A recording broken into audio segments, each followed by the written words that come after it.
ज्यादा नहीं, आज से 10, 15 या 20 साल पुरानी अगर फिल्मों को आप देखें, बम्बैया फिल्मों को आप देखें, तो उसमें गुंडागर्दी को डिफाइन करने के लिए एक बड़ा फैंसी सा शब्द इस्तेमाल किया जाता था, लफड़ा।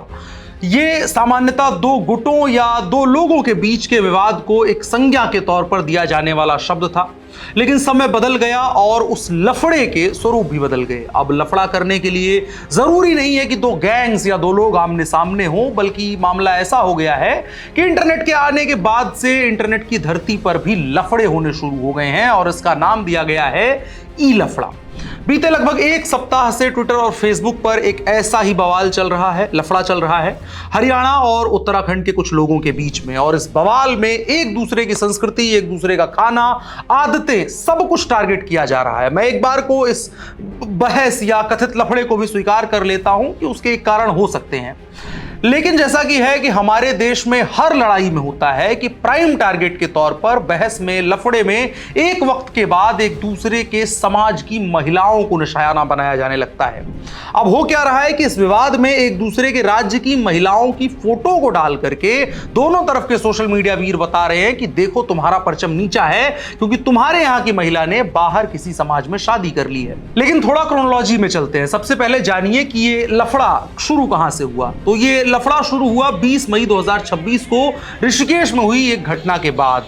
इस दिन हरियाणा के कैथल से आए कुछ टूरिस्ट को ऋषिकेश में एक बच्ची से कथित तौर पर छेड़छाड़ का आरोप लगाकर पीटा गया। भीड़ ने उनके कपड़े भी उतरवाए और उन लोगों को काफी बेइज्जत भी किया। इसके बाद सोशल मीडिया पर वीडियो वायरल हुआ तो धीरे धीरे माहौल और बहस बननी शुरू हुई। कहानी में मोड़ तब आया जब 22 मई को दावा यह हुआ कि टूरिस्ट ने कोई छेड़छाड़ की ही नहीं थी और वो सिर्फ कुछ बातचीत कर रहे थे। इसके बाद एक एक करके दोनों तरफ के इन्फ्लुएंसर्स से लेकर आम लोग एक दूसरे के ऊपर हमलावर हो गए, हरियाणा वाले और उत्तराखंड वाले। हम दोनों का पक्ष एक एक करके समझेंगे और यह भी जानेंगे कि किसकी तरफ से क्या तर्क और कुतर्क दिए जा रहे हैं और इस मसले का हल क्या है। पहली बात हरियाणा की। सोशल मीडिया पर खुद को हरियाणवी बताने वाले अकाउंट्स का कहना है कि पहाड़ में उनके प्रति एक नकारात्मक पूर्वाग्रह पैदा हो गया है।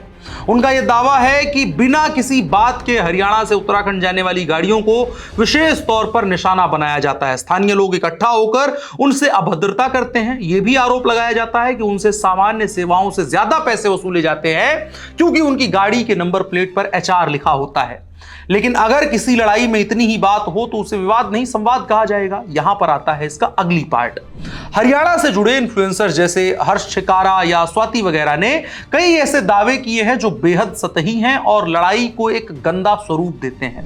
इन इन्फ्लुएंसर्स के साथ ही इनके पीछे चलने वाले एक बड़े समूह ने दावा किया कि अगर हरियाणा के टूरिस्ट उत्तराखंड ना जाएं तो यहां के लोग भूखे मर जाएंगे, इकॉनमी खत्म हो जाएगी और उत्तराखंड के लोग बेरोजगार हो जाएंगे। इसके साथ पहाड़ यानी उत्तराखंड के निवासियों को लेकर और भी कई तरह की अनर्गल टिप्पणियां की गई।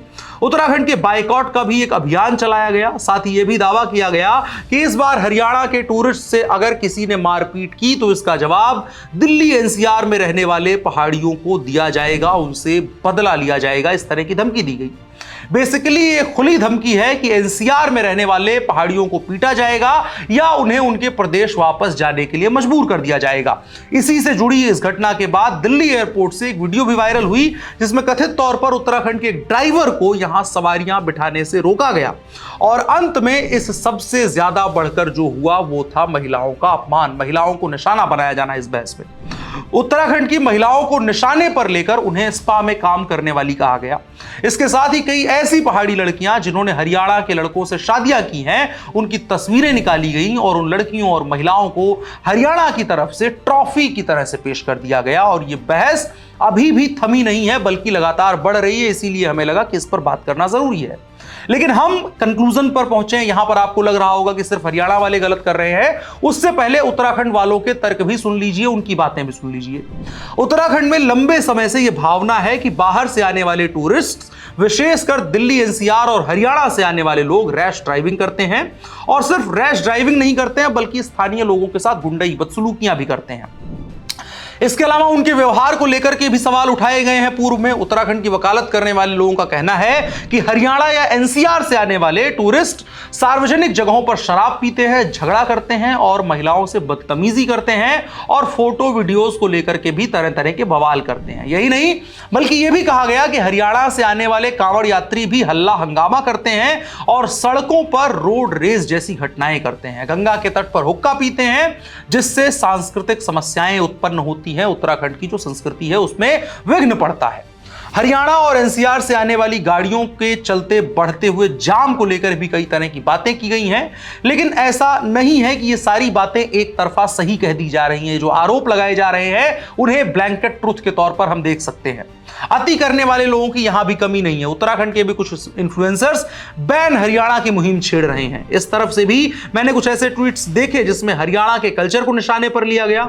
इस बहस में हद तब पार हुई जब पूरे के पूरे हरियाणा को ही बदतमीज ठहराने का प्रयास किया गया और जिन स्वामी रामदेव की कोई भी भूमिका इस पूरे विवाद से नहीं थी, वो हरियाणा के रहने वाले हैं, इसलिए उन्हें भी उत्तराखंड से भगाने की बात की गई। और जब हरियाणा का प्रतिनिधित्व करने वाले अकाउंट्स ने पहाड़ की महिलाओं को लेकर उल्टी सीधी बातें कही थी, तो आखिर अपने आप को पहाड़ का प्रतिनिधित्व करने वाला कहने वाले कैसे पीछे रहते। इस देश में एक राज्य के लोग दूसरे राज्य की हेल्थ केयर इंडस्ट्री और इन्वेस्टमेंट में बराबरी भले ना कर पाए, लेकिन महिलाओं का अपमान करने में एकदम पीछे नहीं रहते हैं। वही काम उत्तराखंड वालों ने भी किया। मैंने आपको जो ट्वीट्स दिखाए वो इसी बात को इंडिकेट करते हैं।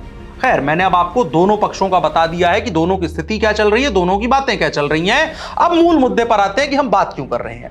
सवाल है कि क्या हरियाणा के लोग उत्तराखंड नहीं गए तो वहां के लोग भूखे मरने लगेंगे? बिल्कुल ऐसा नहीं है। आज से 50-60 साल पहले जब टूरिज्म इतना बढ़ा नहीं था, तब भी पहाड़ों के लोग अपना जीवन अच्छे से व्यतीत किया करते थे।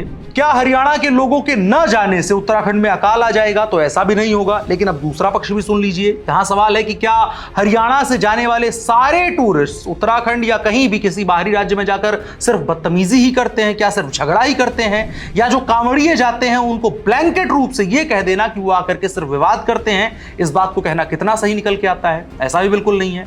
हां, यह बात जरूर है कि रील कल्चर और मैचोइज्म दिखाने के चक्कर में कई बार कुछ लड़के अनैतिक काम करते हुए पाए गए हैं। यह भी है, उनके रैश ड्राइविंग की शिकायतें भी आती रहती हैं। लेकिन यह बात यूनिक नहीं है। लेकिन यह भी हमें समझना होगा कि सारे लोग सिर्फ हरियाणा के ही रहने वाले हैं, यह भी जरूरी नहीं है। जितनी वीडियोस वायरल होती हैं उसके आधार पर जो परसेप्शन बनता है, एक लेबल बनाकर पूर्वाग्रह आधारित निर्णय लेकर इंटरनेट और जमीन पर इस तरह की हरकत करना कतई उचित नहीं है। हरियाणा से हर साल लाखों लोग उत्तराखंड जाते हैं और शांति से यात्रा पूरी करके अपनी आते हैं। जहां धार्मिक रूप से जानना होता है या घूमने के लिए जाना होता है, वहां कोई विवाद नहीं होता है। कुछ ऐसे इंसिडेंट्स होते हैं जो हाईलाइट होते हैं और उन्हें ही सर्वविदित सत्य मान लिया जाता है, लेकिन ऐसा सही नहीं है। हालांकि जब ये घटनाएं रिपीट होती हैं तो एक पूर्वाग्रह बनता है और फिर हमें ऋषिकेश जैसी घटनाएं देखने को मिलती हैं। ये पूर्वाग्रह ना बने, इसके लिए पहले तो टूरिस्ट को भी ये ध्यान रखना चाहिए कि जिस क्षेत्र में वो जा रहे हैं उसकी सेंसिटिविटीज क्या हैं। कहां तेज म्यूजिक लोगों को पसंद नहीं आता है, कहां का समाज कथित तौर पर मेन स्ट्रीम हो चुके शराब या नशे के कल्चर को किस तरह से स्वीकार करता है या अस्वीकार करता है। लेकिन जो लोग उन टूरिस्ट को होस्ट कर रहे हैं उन्हें भी संयम से काम लेने की जरूरत है। जब आप किसी को होस्ट कर रहे हैं तो हजार अच्छाइयों के साथ कुछ बुराइयां भी आएंगी, ये सत्य है। और उनका हल किसी भी सूरत में विवाद नहीं हो सकता है। और विशेषता यह समझे जाने की जरूरत है कि यदि विवाद का ये ट्रेंड अनर्गल रूप से बढ़ेगा तो कुछ लोगों की गलती की सजा आमतौर पर वो पहाड़ी लोग जो दिल्ली एनसीआर में प्रेम पूर्वक पिछले कई दशकों से रह रहे हैं, वो अपने आप को सुरक्षित नहीं महसूस करेंगे। सेम यही हरियाणा या बाहर के लोगों के लिए भी कहा जाएगा कि अगर ऐसा ट्रेंड बढ़ेगा तो आपकी जो कुछ अपवाद स्वरूप गलतियां हैं, जो इंटरनेट पर आप गलतियां कर रहे हैं, वो सामान्य रूप से जाने वाले यात्रियों के प्रति एक नकारात्मक पूर्वाग्रह को जन्म देंगी।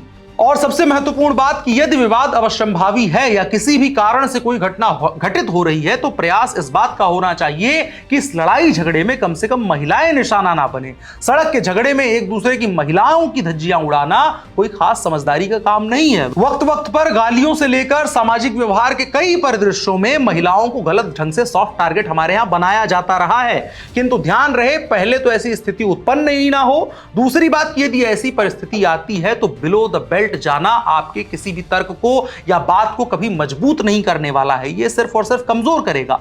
और आखिरी बात, भारत एक विविधता प्रधान देश है। यहां एक ही राज्य के अंदर, मैं दो राज्यों की बात नहीं कर रहा हूं, एक ही राज्य के अंदर बोली, भाषा, संस्कृति, व्यवहार, खान पान सब बदलता रहता है और ऐतिहासिक रूप से हम इसी तरह से रहते आए हैं। और हरियाणा उत्तराखंड का विवाद कोई नया नहीं है, यह उसी लंबी श्रृंखला का एक और बिंदु है जहां क्षेत्रवाद के नाम पर इस तरह के अनैतिक और गैर कानूनी कृत्य किए जाते रहे हैं। हमें समझना होगा कि अपनी संस्कृति पर गर्व करने के साथ साथ दूसरों के रहन सहन, खान पान और सामाजिक परिवेश को थोड़ा थोड़ा स्वीकार करना होगा, थोड़ी सी अपनी बाउंड्रीज को पुश करना होगा।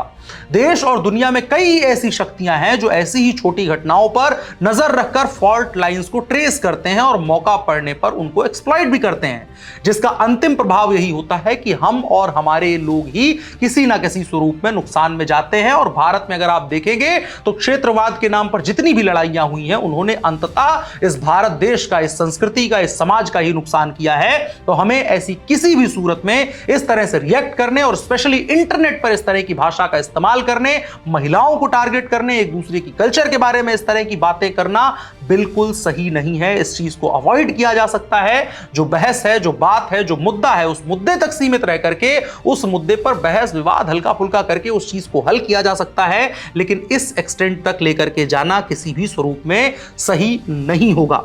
आपकी राय क्या है इस पूरे मसले को लेकर के कमेंट बॉक्स में हमारे साथ साझा कर सकते हैं। मेरा नाम अनुराग मिश्रा है, आप ऑप इंडिया देख रहे थे। धन्यवाद।